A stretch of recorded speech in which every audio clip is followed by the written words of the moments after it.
Well, maybe I can just start with a broad statement, which is that I think that mayors of cities across the country and me are quite pleased with what we saw in the budget today. We're seeing investments in the areas where we need to make investments, in public transit, in infrastructure, in repairs, and particularly in water and wastewater. So overall, I think this budget looks very, very good for cities. We are also excited about the opportunity for stimulus here. They're estimating that the infrastructure spending will boost GDP by 1% this year, which is a big deal, particularly in Alberta, where we really do need that kind of stimulus spending. So I've been saying for some time that the best thing governments can do in this economic downturn is to keep building.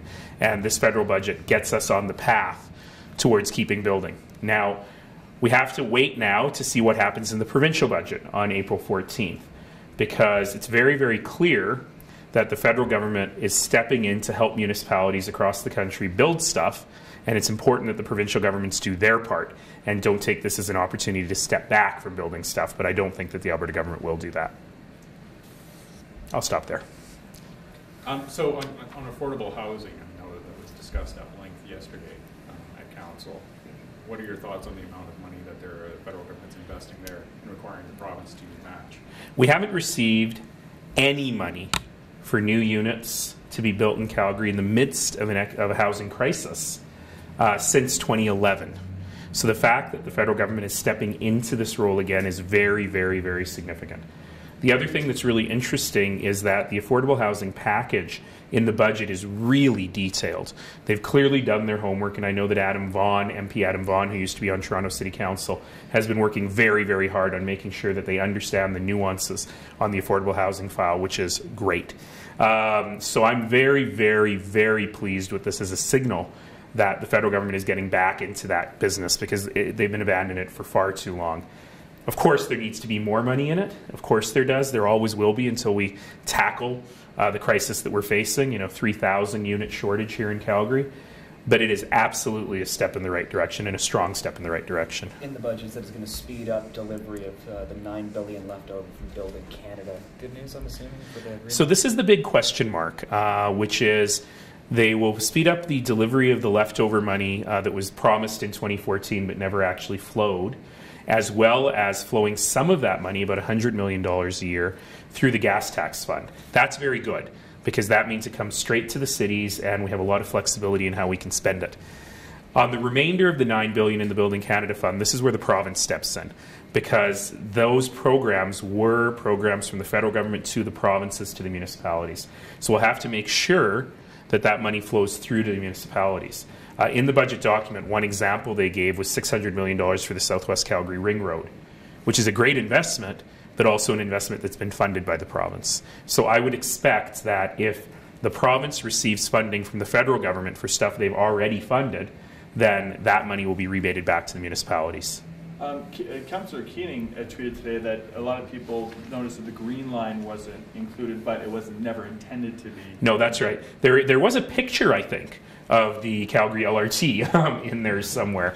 No, the money for public transit that is in the short term, the stimulative stuff, we have lots of projects that we can move forward with on that.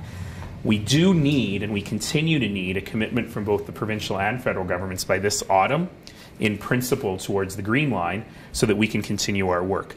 The initial design work and consultation that we're doing now is funded from the city's coffers, and so we're okay with that. However, for us to continue the planning past this autumn, we need a commitment to long-term funding, and that's probably over 20 or 30 years for the Green Line. So as far as I'm concerned, we're going ahead on that. I've spoken with both the federal and the provincial ministers of infrastructure about their timing. Both seem comfortable with an October timeframe for that commitment. You said you're pleased with the federal budget, but if the NDP get cold feet come April 14th, how many plans get derailed if the funding's not there? I know that one question people really want to know about is, well, if there's more money in here, what exactly are you going to build? And we cannot answer that question until the provincial budget comes out, because these are cost-sharing programs. So I am committed, the City Council is committed to putting the new money to work right away in the city, getting stuff built, getting people to work. But we need the province to do its part before we can determine which projects will be done. Back on the affordable housing, Calgary needs about 3,000 units. That would mean that we need $300 to $400 million from the federal government, plus a matching from the province. I was just doing the math. Is it real? I did it on a calculator. Thank you. Is it realistic that the federal government would give that much money to Calgary? Not today.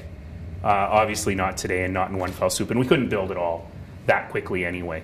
But for example, in the Resolve project, which is a wonderful program that invites private citizens to participate in building affordable housing, we're about $100 million short of the goal there.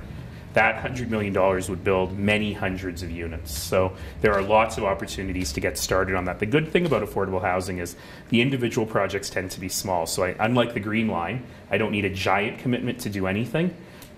If we have small commitments, we can start building unit by unit and chipping away at that deficit.